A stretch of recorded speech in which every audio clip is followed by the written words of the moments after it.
এবং সেটি এক্সটেনশনে হচ্ছে আমরা দেখতে পাচ্ছি বাংলাদেশে যে আন্দোলনগুলো বিভিন্ন সময় এখন দানা বাঁধছে, আন্দোলনের একটা উপলক্ষ্য তৈরি হয়েছে যে প্রত্যেক দাবি নিয়ে রাস্তায় এসে একটা মৌসুম চলছে। সেই মৌসুমে আমরা দেখছি যে আওয়ামী ফেসিবাদী যে শক্তিগুলো রয়েছে তাদের ব্যাপক ফাইন্যান্সিং রয়েছে এবং গত 16 বছরের দুঃশাসনে আওয়ামী লীগ আমরা দেখেছি যে বাংলাদেশের অর্থনৈতিকে নাজুক একটি পরিস্থিতিতে তৈরি করে তারা নিজেদের পকেট ভারী করেছে এবং দেশটাকে আমরা দেখেছি ব্যাংকগুলোকে খালি করে ফেলা হয়েছে এবং অফশোরিং এর মাধ্যমে প্রচুর পরিমাণ একটা 2 লক্ষ কোটি টাকারও বেশি পাচার করেছে এবং আমরা দেখেছি যে জাস্ট একটা এমপির যে বিদেশে 360টার মতো বাড়ি ছিল। তো সেই জায়গা থেকে আমরা সিদ্ধান্ত পৌঁছেছি নীতিগতভাবে যে গত 3টা ইলেকশনে যারা নির্বাচিত হয়েছে আওয়ামী লীগ থেকে দ্রুততম সময়ের মধ্যে তাদের সম্পদ বাজেয়াপ্ত করতে হবে, কারণ তাদেরকে আমরা যদি ফিনান্সিয়ালি ক্রিপল না করা যায় আইনগতভাবে, তাহলে যে বিদেশে বসে তাদের যে ষড়যন্ত্রগুলো তারা করছে বাংলাদেশকে আবার পিছিয়ে নিয়ে আসার জন্য, সেই ষড়যন্ত্রগুলো অব্যাহত থাকবে। সেই জায়গা থেকে এই অন্তর্বর্তীকালীন সরকারকে সুস্পষ্ট এবং দৃশ্যমান পদক্ষেপ নিতে হবে। আমরা আজকে নিচ্ছি, কালকে নিচ্ছি, পদক্ষেপ নিচ্ছি এই ধরনের বিষয় না, আমাদেরকে সুস্পষ্ট এবং দৃশ্যমান দ্রুততম সময়ের মধ্যে পদক্ষেপ নিতে হবে, যেটির মধ্য দিয়ে যারা নির্বাচিত হয়েছে আওয়ামী লীগ থেকে তাদের সম্পদকে বাজেয়াপ্ত করতে হবে।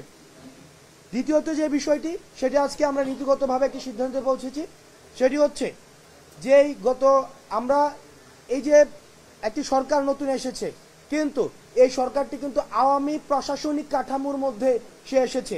আমরা দেখেছি যে গণহারে রাজনৈতিক রেকমেন্ডেশনের ভিত্তিতে, আওয়ামী রাজনৈতিক রেকমেন্ডেশনের ভিত্তিতে সরকারি বিভিন্ন প্রশাসনে নিয়োগ দেওয়া হয়েছে। এই অন্তর্বর্তীকালীন সরকারকে সিদ্ধান্তে পৌঁছাতে হবে যে তারা এই যে আওয়ামী লীগের লেসপন্সার দিয়ে পরবর্তী যে প্রশাসন এই ফেসিবাদকে হৃষ্টপুষ্ট করেছে, যে প্রশাসন দিয়ে এই ফেসিবাদ এই 16 বছর ধরে বাংলাদেশের মানুষের অধিকার হরণ করেছে, তারা যদি ভেবে থাকে এই একই আওয়ামী প্রশাসন দিয়েই তারা একটি পরিশুদ্ধ বাংলাদেশ গঠন করবে, তাহলে এটি হচ্ছে এই অন্তর্বর্তীকালীন সরকারের রং মুভ। সুতরাং এই বাংলাদেশ নিয়ে মানুষ যে স্বপ্নটি দেখছে, সেই স্বপ্নটিকে বাস্তবায়ন করার জন্য এই অন্তর্বর্তীকালীন সরকার দ্রুততম সময়ের মধ্যে এই প্রশাসন থেকে আওয়ামী রাজনৈতিক রেকমেন্ডেশনে যারা নিযুক্ত হয়েছে তাদেরকে বাদ দিয়ে আবার এই প্রশাসনিক কাঠামো পরিশুদ্ধ করতে হবে। নচেত এই ধরনের যে এই প্রশাসনিক জটিলতা এবং সরকারের যে সংস্কার কার্যক্রমের জটিলতা, সেগুলো অব্যাহত থাকবে এবং সেগুলো আমাদের তরুণ প্রজন্ম তথা রাজনৈতিক সচেতন মানুষকে আশাহত করবে। তৃতীয় যে বিষয়টি, সেটি হচ্ছে আমরা দেখছি যে বিভিন্ন প্রাতিষ্ঠানিক আন্তঃকলহ যুক্ত হচ্ছে। সেখানে আজকেও আপনারা দেখেছেন মাহবুবুর রহমান মোল্লা কলেজে একজন শিক্ষার্থীকে এমন কেউ পিটাচ্ছে যে যাকে কোনোভাবেই ছাত্র মনে হয় না। অর্থাৎ ছাত্র পরিচয়ে প্রত্যেকটি আন্দোলনে আমরা ইতিমধ্যে বিভিন্ন আপনার মিডিয়াতে এসেছে যে অটো রিক্সা চালকদের আন্দোলনে আমরা ছাত্রলীগের ইনভলভমেন্ট দেখেছি, যুবলীগের ইনভলভমেন্ট দেখেছি। তারা একটি উপলক্ষ খোঁজার মধ্য দিয়ে আমাদের মধ্যে কলহ সৃষ্টি করার মধ্য দিয়ে তারা পায়তারা করতে চায়। সেই জায়গা থেকে বাংলাদেশের সকল ছাত্র সমাজ 5ই আগস্টের পূর্বে আমরা যেভাবে ঐক্যবদ্ধ ছিলাম, ঠিক একভাবে ঐক্যবদ্ধ হওয়ার জন্য একতার বার্তা নিয়ে আমরা বৈষম্য বিরোধী ছাত্র আন্দোলন সকল রাজনৈতিক ক্যাম্পাস কেন্দ্রিক এবং সকল রাজনৈতিক যেই দল রয়েছে, ফেসিবাদ বিরোধী যে শক্তিগুলো রয়েছে, ছাত্র সংগঠনগুলো রয়েছে, তাদের ঐক্যমত্যের ভিত্তিতে আমরা সিদ্ধান্ত পৌঁছেছি আগামী 1 সপ্তাহ আমরা জাতীয় ছাত্র সংহতি সপ্তাহ ঘোষণা করছি।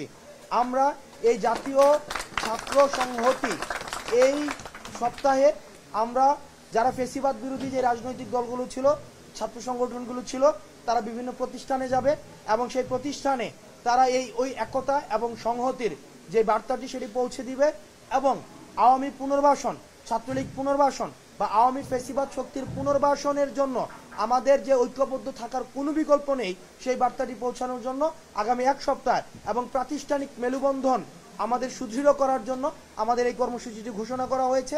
আজকে এই আমাদের তাৎক্ষণিক আলোচনায় যে ছাত্র সংগঠনগুলো, ফেসিবাদ বিরোধী ছাত্র সংগঠনগুলো উপস্থিত হতে পারেননি, আপনারাও একই ধরনের কর্মসূচি আপনারা পালন করবেন বলে আমরা আশা রাখছি।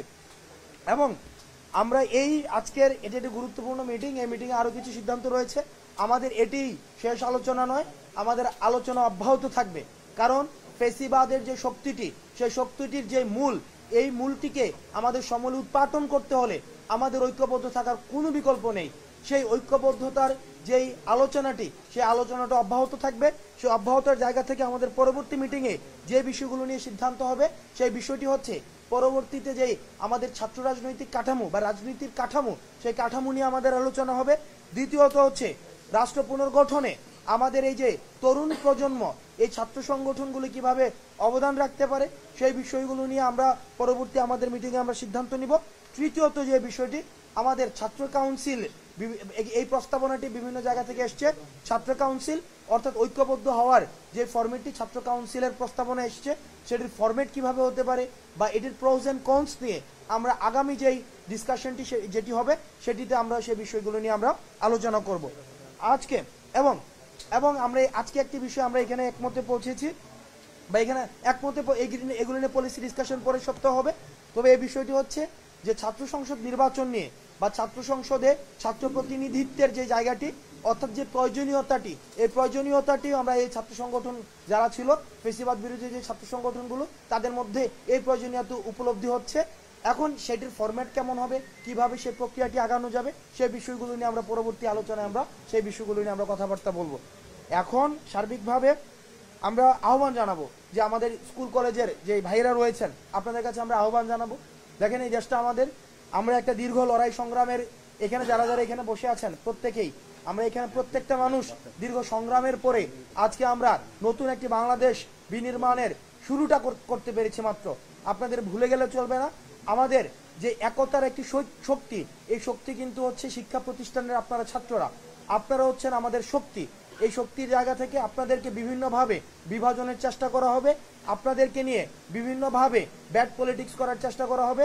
আমরা আপনাদেরকে আহ্বান জানাবো যে তাদের যে ষড়যন্ত্র, বিদেশে বসে কোটি কোটি টাকা এখানে ফান্ডিং করা হচ্ছে, যে আপনারা আমার যে সম্প্রীতিটি রয়েছে, যে এই সম্প্রীতিটিকে নষ্ট করার জন্য আপনাদের কাছে আহ্বান জানাবো যে শিক্ষা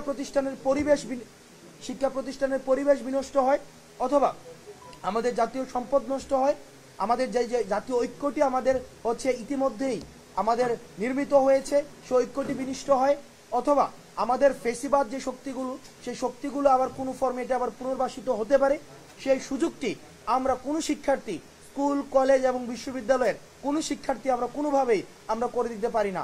সেই জায়গা থেকে আমরা ভ্রাতৃত্বের জায়গা থেকে আমাদের যে স্কুল কলেজের যেই ছোট ভাইরা রয়েছে, আমাদের ভ্রাতৃত্বের জায়গা থেকে আপনাদের প্রতি আহ্বান থাকবে, আমরা একসাথে আমাদের পরবর্তী বাংলাদেশটা করতে হবে। আপনারা বুক চিতিয়ে দিয়েছেন বুলেটের সামনে, আপনারা যে আমাদের তরুণ প্রজন্মরাই হচ্ছে, আপনারা বুলেটকে ভয় পাননি। আপনারা ওই পুলিশ বলেছেন একটা বুলেট দিয়ে মারি, আবার আরেকটা উঠে দাঁড়ায়।